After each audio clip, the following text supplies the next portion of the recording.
The Mandalorian, it's interesting. I mean, we all know the helmet, but the helmet is Boba Fett. And that was a big challenge in the beginning of this. And John and I went round and round like, well, how do we tell the story? And it's not Boba Fett, or is it Boba Fett? You know? And we would talk about that. And, you know, but a helmet at the end of the day is a helmet. And I've shown that helmet quite a bit on Rebels and Clone Wars. And so there are fans that get the language of it, that it's, you know, a tool, it's a piece of equipment. But to the average person, if you show them that helmet, if they say anything, they'll say it's Boba Fett. So we immediately started to draw visual, you know, differences between the two characters. Our character is much more bulked up than Boba ever was. His armor is actually quite different if you look at it. His helmet's actually different, little different traits to it. The colors of it, you know, all these things point out at little differences. There are similarities, which are almost unavoidable, but we wanted to tell a story with somebody where we had kind of more of a blank page to write it. There are such universal themes in the Star Wars stories, and ironically, I think people feel that it, you know, despite being fantasy, science fiction, it reflects the world we actually live in its inclusiveness and diversity and conflict and themes of good against evil and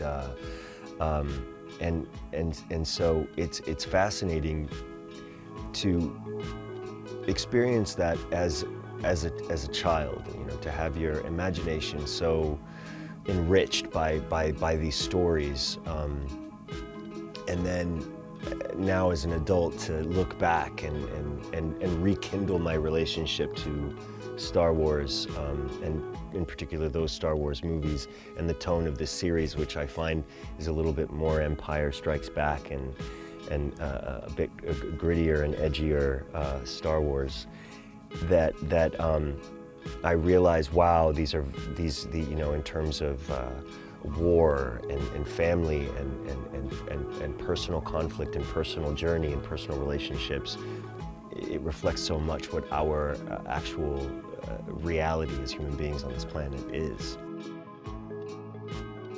As I became a bit more of a student of filmmaking, I really began to appreciate the brilliance of Star Wars and what Lucas had created. And then I, of course, started to read more and the hero's journey and all those kinds of, you know, books, and began to really appreciate Joe Campbell and what he was saying and understand a lot more.